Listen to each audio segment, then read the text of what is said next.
वारकऱ्यांसाठी नेहमी एक पाऊल पुढे असणारे श्रीमंत वारकरी न्यूज।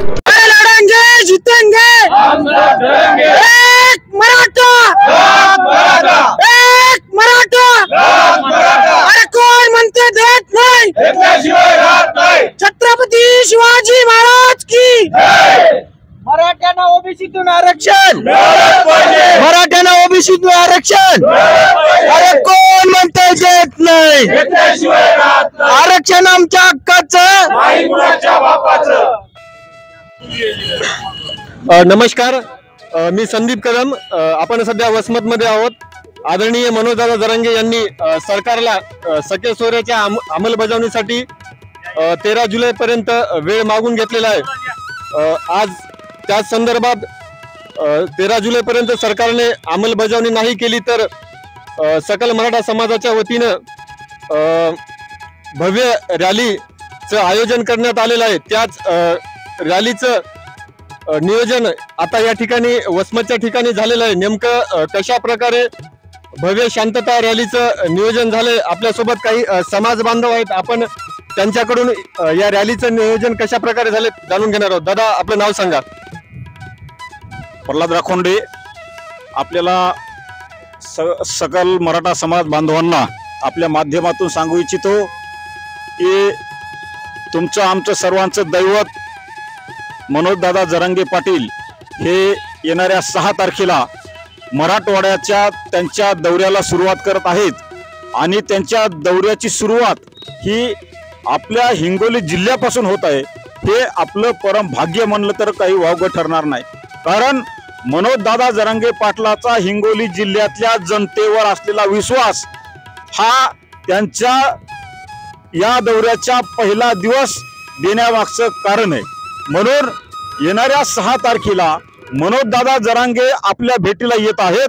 आपण ही तेवढ्याच ताकदीनं, तेवढ्याच विश्वासानं या रॅलीला मोठ्या संख्येनं हिंगोलीला जायचं। आपल्याला येणाऱ्या 6 तारखेला सकाळी 11 वाजता मनोजदादा जरांगे हे वाशिम मार्गे सिंदखेड राजा येथून जिजाऊचं दर्शन घेऊन वाशिम मार्गे हिंगोलीमध्ये पदार्पण करणार आहेत।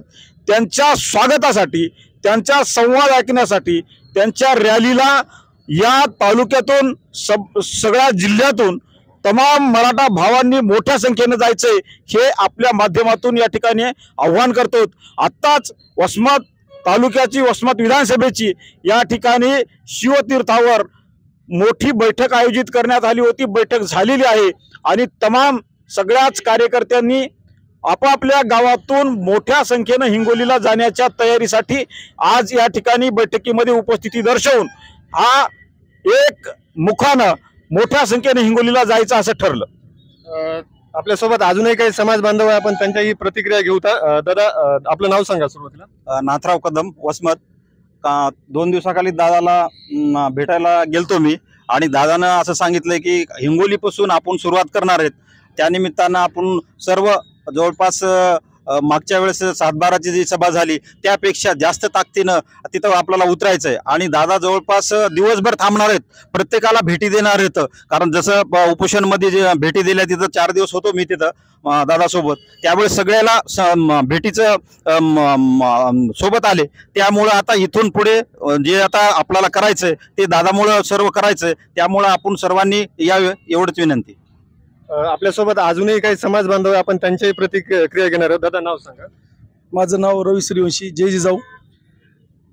जरांगे पाटील 6 तारखेला हिंगोली जिल्ह्याच्या ठिकाणी येणार आहेत आणि त्यानिमित्तानं ही बैठक ठेवली होती। पाहायला गेलं तर किती मोठं दुर्भाग्य आहे की ओबीसीच्या नोंदी असून आणि हैदराबाद गॅझेटनं मराठा हा कुणबीच असल्याचं त्यावेळेस 1857 पासून लिहून ठेवलेलं असून सुद्धा आम्हाला आमच्या हक्काच्या आरक्षणासाठी इतके दिवस लढावं लागते। पण या ठिकाणी आम्ही तुमच्या माध्यमातून सरकारला सांगतो की किती लढायची वेळ आली तरी आम्ही मागे हटणार नाहीत। आम्ही अशाच पद्धतीनं जरांगे पाटलांसोबत आताही आहेत आणि भविष्यातही ते म्हणतील तीच धोरण आणि तेच तोरण बांधायला आम्ही तयार आहोत। आणि त्या दृष्टीनं आम्ही आमचा पूर्ण वसमत तालुका नव्हे पुन्हा हिंगोली जिल्हा 6 तारखेला मोठ्या संख्येनं तिथे दिसणार याची मला 100% विश्वास आहे आणि त्या पद्धतीने सर्व मराठा बांधव आपलं कार्य करून जास्तीत जास्त संख्येने त्या ठिकाणी येतील याचा मला विश्वास आहे। मला सांगा कोण म्हणतोय देत नाही, घेतल्याशिवाय राहत नाही. कोण म्हणतोय देत नाही. मला सांगा दादा, सरकारने 13 जुलैपर्यंत सखे सोयऱ्याची अंमलबजावणी नाही केली तर मराठा समाजाची पुढची दिशा काय असणार? मराठा समाजाची दिशा ठरवण्याचा पूर्ण अधिकार हा मराठा समाजानं जरांगे पाटील यांना दिलेला आहे. जरांगे पाटलांनी जी भूमिका घेतली ती भूमिकेला पूर्ण महाराष्ट्राचा मराठा समाज पूर्ण ताकदीनं पाठिंबा देईल याचा सर्वांना विश्वास नाही, खात्री आहे. आणि आम्ही जरांगे पाटला सोबतच राहू, त्यांनी कोणताही निर्णय घेऊ, आम्ही सदैव त्याच्या पाठीमागे आहोत. आपल्यासोबत अजूनही काही समाज बांधव आहेत, आपण त्यांच्याही प्रतिक्रिया घेणार आहोत. दादा, आपलं नाव सांगा. आबासाहेब दगडोबा सवणकर. मी नेहमी आपल्या जरांगे दादाच्या जे काही रॅल्या असतील, उपोषण असतील, सर्व काही जे समाज गरजेच्या ज्या काही दादाच्या हे असतील त्या संदर्भात नेहमी सतर्क राहून या तालुक्यामध्ये समाजामध्ये जनजागृती करून आरक्षणाचा संदर्भ जे आहे ते संदर्भ हाताशी धरून आम्ही जोपर्यंत आम्हाला आरक्षण ओबीसीतून सगळे सोयरे अंमलबजावणी होत नाही तोपर्यंत जरांगे दादा जे आदेश देतील त्या आदेशाचं आम्ही पालन करून शेवटपर्यंत आरक्षण मिळेपर्यंत आम्ही कुठेही पाठीमागं समाज म्हणून तरी मागं हटणार नाहीत, एवढंच या प्रसंगी सांगतो. आणि छत्रपती शिवाजी महाराज की जय असं म्हणून आम्ही कधीही मागं हटणार नाहीत, एवढंच की यापूर्वी सांगतो. आपल्या बरोबर अजूनही काही समाज बांधव आहेत, आपण त्यांच्याही प्रतिक्रिया घेणार आहोत. सर, आपलं नाव सांगा. मी प्राध्यापक सवणकर नंदकुमार. आजच्या या दिवशी असं ठरलेलं आहे की 6 जुलैला हिंगोलीमध्ये शांतता संवाद रॅली होणार आहे आदरणीय जरांगे पाटलांची. त्याकरता आमचं सर्कल वाईज नियोजन ठरलेलं आहे. आणि 7/12ला जशी हिंगोलीला आम्ही सभा घेतली होती त्याहीपेक्षा अधिक संख्येनं आम्ही एकत्र येणार आहोत. कारण मराठा समाज आतापर्यंत अन्याय सहन करत आलेला आहे. आता यापुढे आम्ही अन्याय सहन करणार नाहीत. कारण मराठा समाज असा आहे की सर्वांना सोबत घेऊन जाणार आहे. परंतु सरकारनं जरांगे पाटलांनी वेळ दिल्यामुळे 1 महिन्यामध्ये वेगळंच नाटक रंगविण्याचा प्रयत्न करत आहेत. कुणाला तरी पुढे करायचं, अहो ज्यांना आरक्षण आहे त्यांनी पुन्हा उपोषणाला बसायची गरज नाही. आणि काही तर म्हणाले होते की उपोषणानं कुठं आरक्षण मिळतंय का, मग तुम्ही आता काय करत आहात हे कळायला मार्ग नाही. त्यामुळं सरकारनं तयावर यावं. सरकार जिथे ये एक मराठा